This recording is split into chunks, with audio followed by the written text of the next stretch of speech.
African cultural restitution matters because of the need to reconceptualize Africa's cultural heritage, address flawed European characterizations of African cultures, ensure true freedom of Africans from Eurocentric overtures and epistemic oppressions, and to engender future imaginaries that will translate into mutual respect, social justice, and sustainable peace among Africans and their neighbors of the world.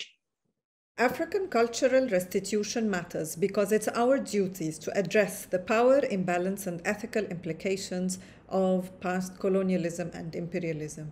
The future of world heritage and its sustainability cannot continue without proper addressing of crimes of the past. Western museums need to address ethically the implications of exhibiting looted material among their display and address how they want to respond to the public about cultural imperialism and unethical appropriation.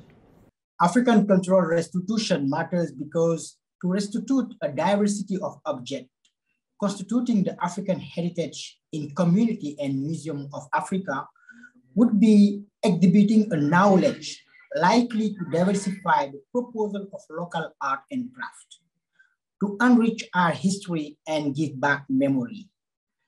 Thus, we must consider that what must return during the restitution, it is not the materiality of the object, it is also the archives that they represent, the technology of which they testify, and the knowledge has the work in their body. African cultural restitution matters because without full and unconditional return of stolen belongings and knowledge, colonial violence continues. African cultural heritage, the restitution is quite important because it is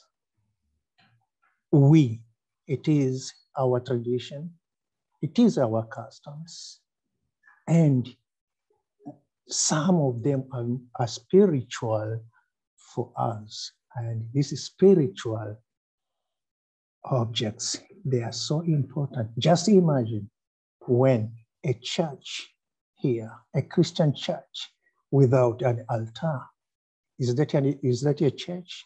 So please try to see it is quite exactly important. So the way I do compare it with the Christian church. African cultural restitution matters because not giving back those objects is actually perpetuating the state of coloniality.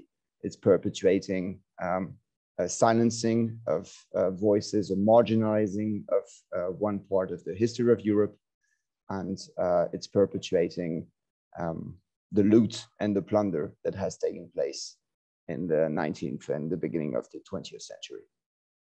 African cultural restitution matters because it holds the possibilities of reconnecting objects and histories that have not always been at the forefront and that often are marginalized. It also has the potential to shape new relationships and subvert the hierarchies of extraction and dispossession that have been shaped by the histories of slavery and colonialism.